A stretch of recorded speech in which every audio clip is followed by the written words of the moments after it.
What's up, guys? If you're a dad out there and you still want to be fit, I think that's awesome. I see a lot of guys out there, and I think the common thing is once you're a dad, it's like, hey, you're a dad now. You don't have to worry about how you look. You can have a little gut, all good. You can have a dad bod. There's even a name for it. There's such a common understanding and just like standard of like once you're married and have kids, like you don't have to try that hard. And I think that's okay, but at the same time, like you see, the normal looking dads, and then every once in a while you'll see a guy who's in shape, he's well dressed, he's still taking care of himself. And you're like, wow, like that guy really stands out. And I think those dads really get celebrated, at least in my mind, because they're still living life like they were in their 20s as far as like doing the things like fitness, taking care of themselves, dressing well, wanting to put their best foot forward as a person. They're still pushing, they're still striving to be better. I think that's a hugely important thing, especially because we're not that old, 30 years old, 35, 30, 40, 45, 50, that might seem old like in the old days, but I think as of now, like there's so many people who are just like still in their prime that are 50 years old. Keanu Reeves, he looks amazing. Ryan Gosling's like 40 something, I think. I mean, there's so many examples of guys that are in their 40s and 50s and are still like jacked, looking amazing. And it's interesting, you think all these celebrities are super young. A lot of them are in their late 30s or 40s and even in their 50s, and they're still crushing it in life.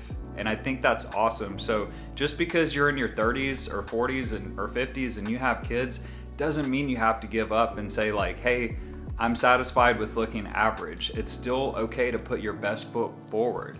So I wanted to make a video today about a 4-step framework that I used to get a six-pack as a dad. And I never had a six-pack basically my whole life, even though I should have, because I had way more time. That's the common conception, right? It's like you have more time, you should be able to work out more, you should have a six-pack. The problem was I just didn't understand how to do that. Understanding what to do and how to do it for me was like the game changer. So here's the 4-step framework that I used, okay? Okay, so the first step is calorie tracking. And this was the thing that unlocked everything for me because I had never been using calorie tracking. I was just eating intuitively. And in my mind, I was feeling healthy. Like I was always eating pretty well according to a diet, but I didn't realize how much extra calories I was adding through things like protein bars, protein shakes, things like that. I'd probably eat 2 protein bars a day and then have a protein shake, which is kind of like a meal replacement shake. And just that alone was about 700 calories that I was adding into my daily calorie count. And I never knew, should I eat more and try to gain muscle to get a six-pack, or should I try to lose weight and get a six-pack? And so I kept going back and forth, like, should I bulk, should I cut? I'm not sure what to do, which one should I do? And I just never would make any progress because I was always going back and forth trying to do 2 different things. But here was the thing that I did that really set me up was this part, the calorie tracking has 4 different parts to it. So the first thing I would do is go to your local area and get a DEXA scan. Look for a DEXA scan, DEXA scan place in your local area. And what that does is gives you a full breakdown of your body composition. This is crucial and very meaningful to start so you have a baseline, okay? So it'll tell you your total body mass. It'll also tell you your amount of body fat, your percentage of body fat, your pounds. It'll tell you how much fat you have around your organs. All these things that are kind of crucial and very important to know. It also tells you how much your bones weigh, how much lean muscle mass you have on your body, okay? Okay, so you find that out, and for me, I was at 16.3% when I started this, okay?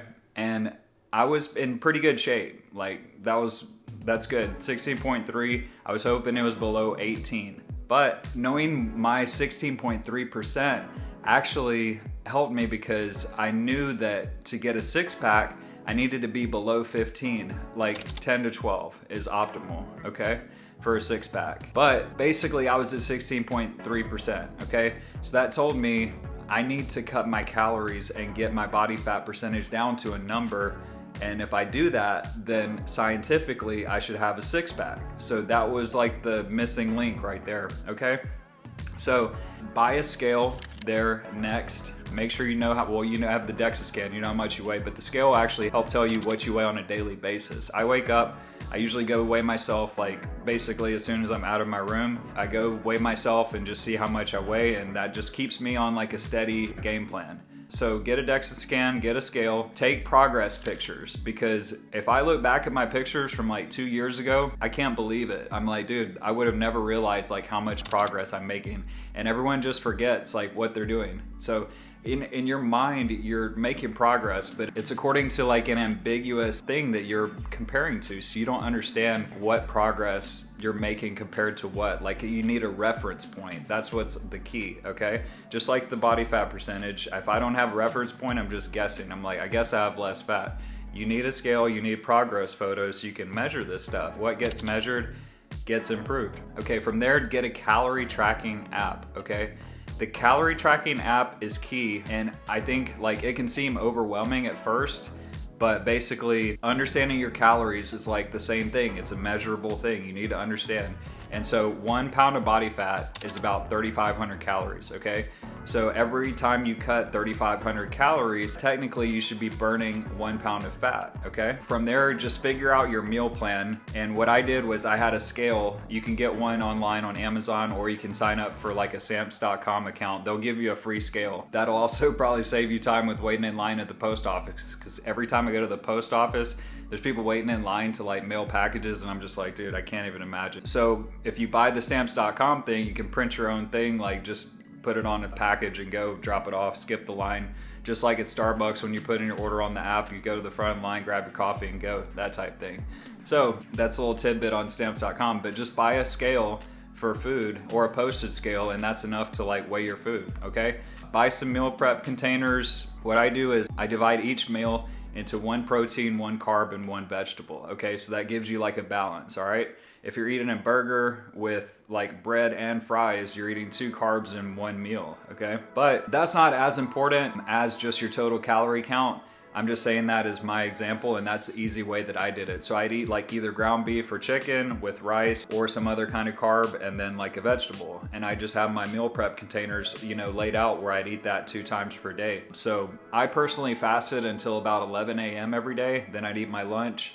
Then I'd eat a snack in the afternoon, like a Greek yogurt with like some fruit. It's like 200 calories just to get me by. And then I'd eat dinner, which was the same meal of the meal prep. And so those 2 things, I mean, I was only eating like 1,200 calories per day. But the thing is, with your calorie tracker, you see what your baseline should be. So for me, my baseline was around 1,600 to 1,800 calories per day for maintenance, okay?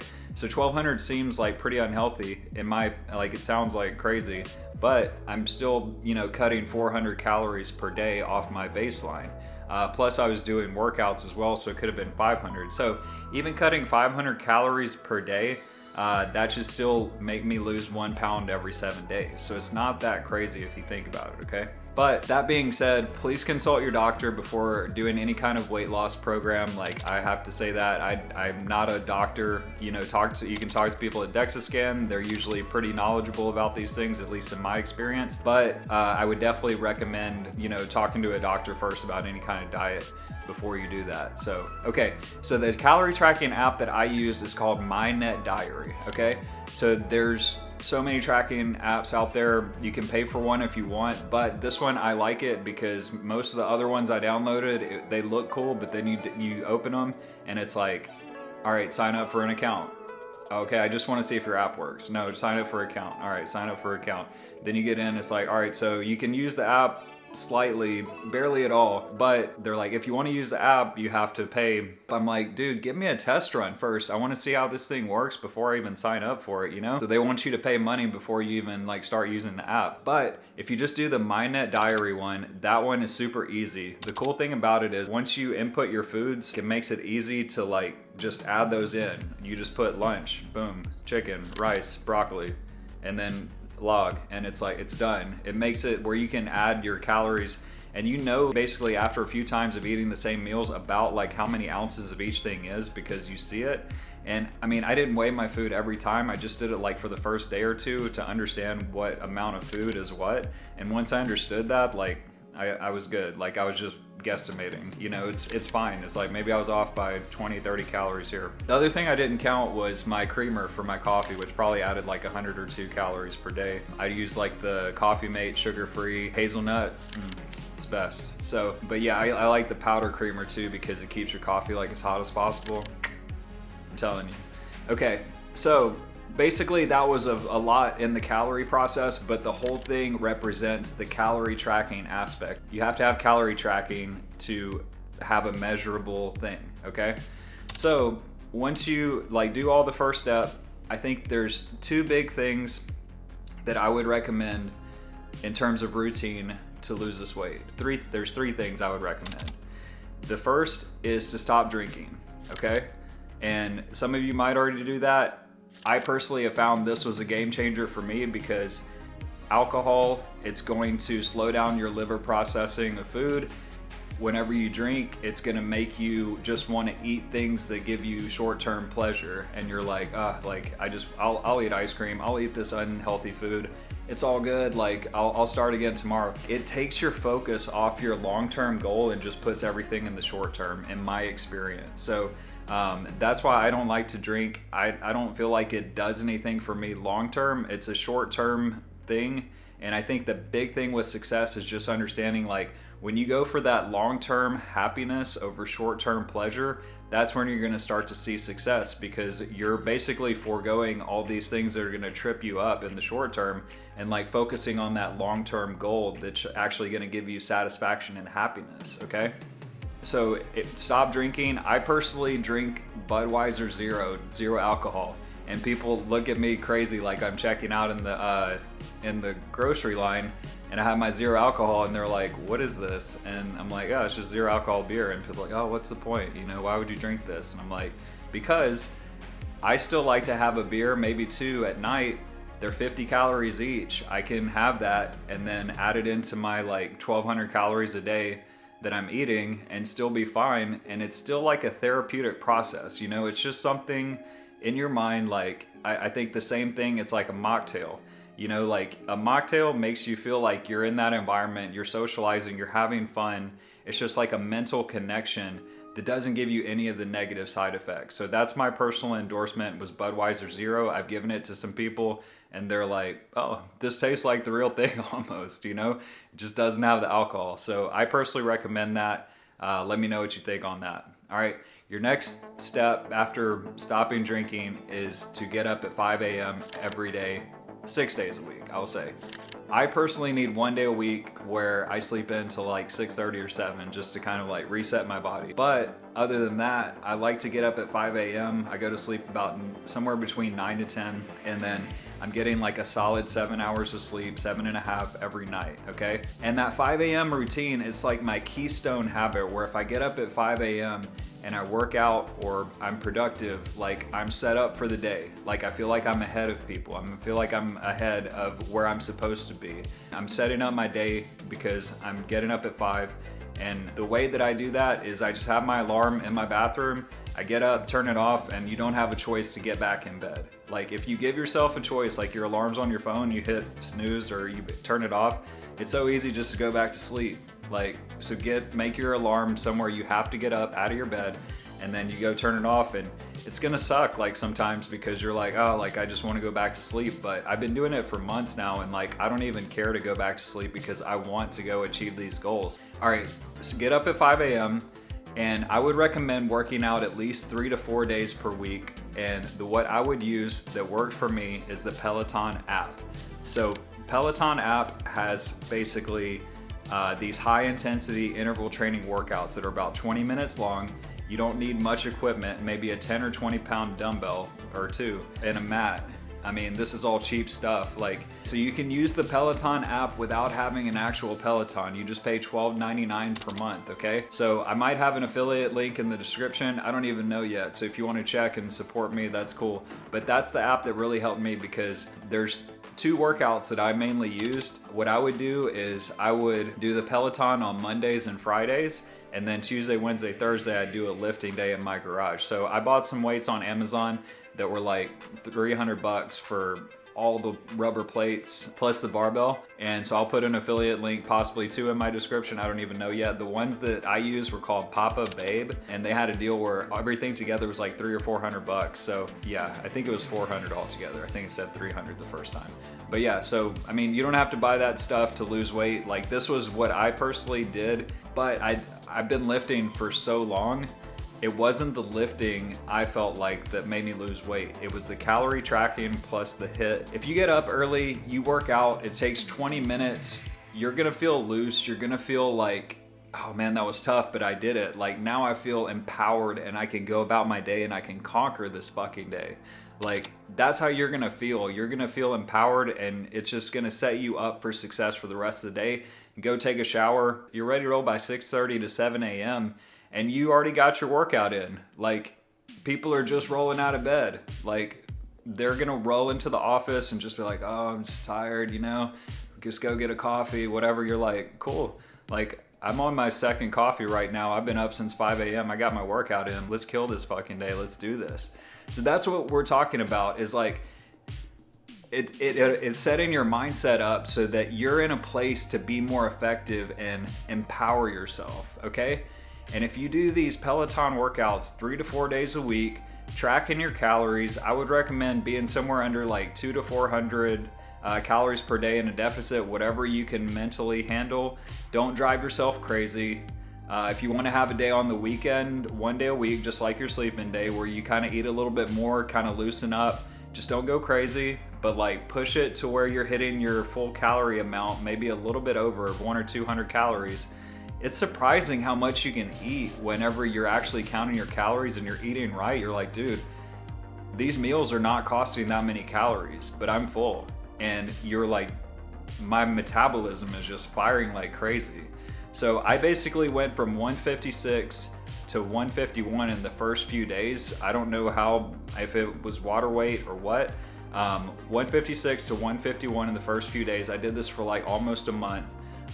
And then from there, it took me like the rest of the time to get me from 151 to 149 on my own scale. When I did the body mass test the second time, the DEXA scan, I came in right around 150 pounds, I think, but my body fat dropped to 13.6%.